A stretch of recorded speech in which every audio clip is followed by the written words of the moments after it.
Foundation to Equity. I'm your host, Dave Zuller, real estate broker, contractor, and investor. In previous episodes, we've talked about how to buy a house, how to spot a good deal, how to avoid some costly mistakes. But today we want to take it a step further because buying a home is great, but buying your first home in a way that creates options, cash flow, and future financial opportunities is even better. This is what I call my 2 to 4 year plan. It's not the only way to build wealth in real estate, but if I were starting over today with limited money but a long-term mindset, this is exactly what I would be looking at. What if I told you that your first home doesn't have to be your forever home? And it doesn't even have to be the property that makes you wealthy. One of the biggest misconceptions in real estate is that you buy a house, live there for 30 years, pay it off, and then you're financially secure. But what if there was a better path? What if you could buy your first property with a low down payment, build equity, generate rental income, and put yourself in a position to own multiple properties within just a few years? Today, I'm going to walk you through the exact strategy I would use if I were starting over from scratch. Let's jump right into it. In order to better understand the strategy behind this plan, it's good to first understand some basic things about how you would finance properties, especially multifamily properties. You'll see in just a minute that step one is going to be buying your first property as a multifamily, 3 or 4 unit properties. Now, to put things in perspective, the reason why this plan works is because you are going to have to live in the property. There are different requirements when taking out a mortgage from a bank on if a property is going to be occupied by you, the owner, or if it's going to be used purely as an investment where you're never going to move into the property. The biggest difference in acquiring one of these assets between as a homeowner or as an investor is the down payment requirement. When you're a homeowner, you can use a program like FHA, which only requires 3.5% down, but there are some more hoops you have to jump through with that program. If you have the ability to do 5% down, as an owner-occupant, you can purchase a multifamily 3 to 4 unit property with 5% down. That's your path of least resistance because you don't have to go through the self-sufficiency test, and your offer is generally more likely to be accepted with a conventional loan. If you were looking to buy that same property as an investor where you were not going to live in the property, a 3 to 4 unit property for a conventional investment loan requires a 25% down payment. So it's a huge difference in the barrier to entry, which is why it's always best to start out on this plan. Start with a multifamily and work your way down to the single family that you want. But I'm going to explain how doing it this way is going to set you up for life. Remember that the first property, you're going to live in one unit and rent the others.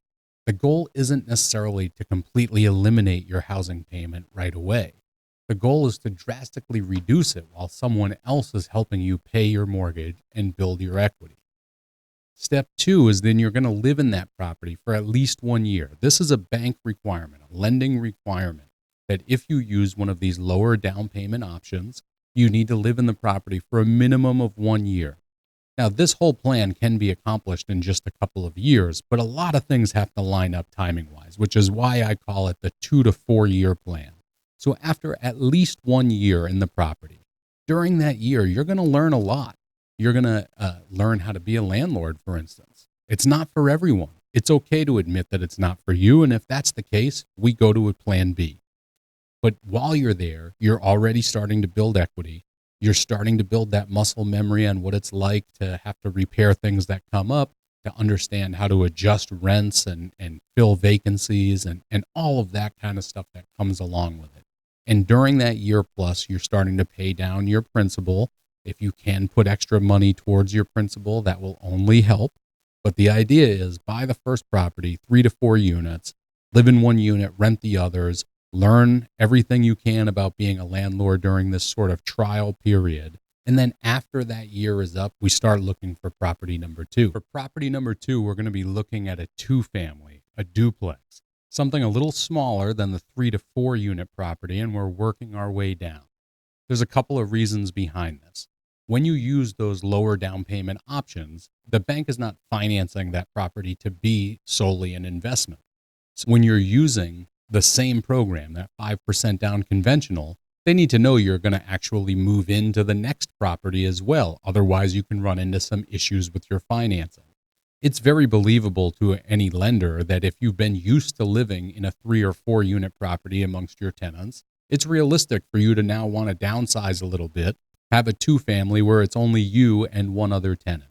That's a believable story for the bank. Of course, it helps that if the property is either in a better school district or closer to work or things like that. It just raises some questions with lenders about why you're buying another multifamily.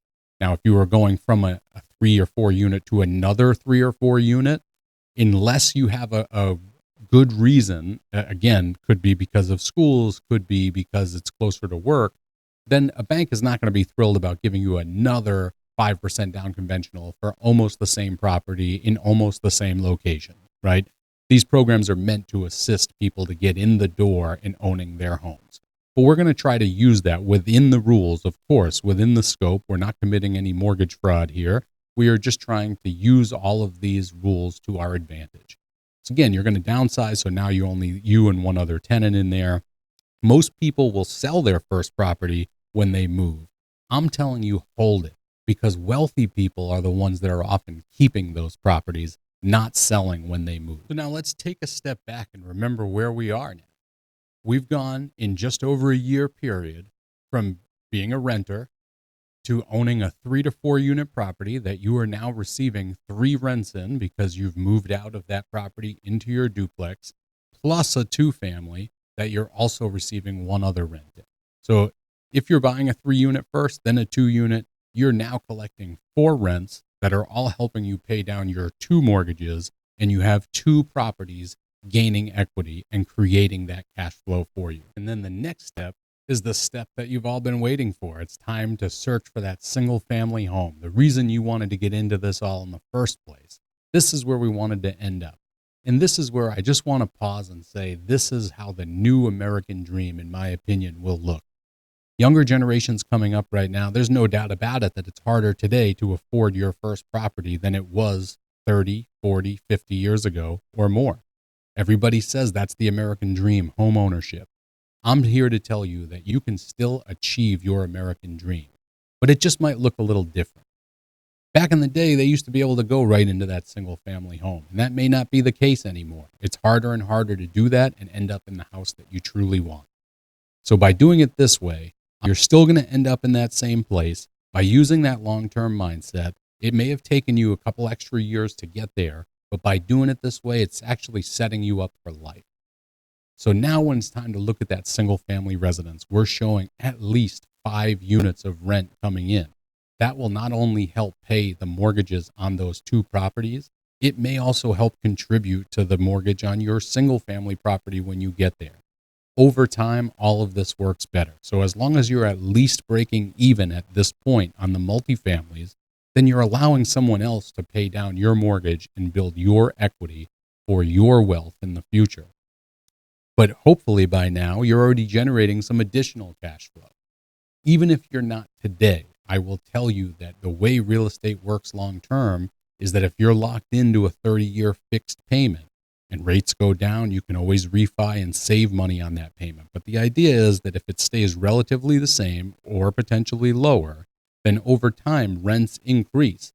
So during that time period, as long as you're breaking even initially, and then you get to a point where those properties are now actually generating cash flow every month, and at the same time, they're building that equity for your future. It's helpful at this point to touch base, to look back, to reflect on all that you've accomplished when you get to that single family.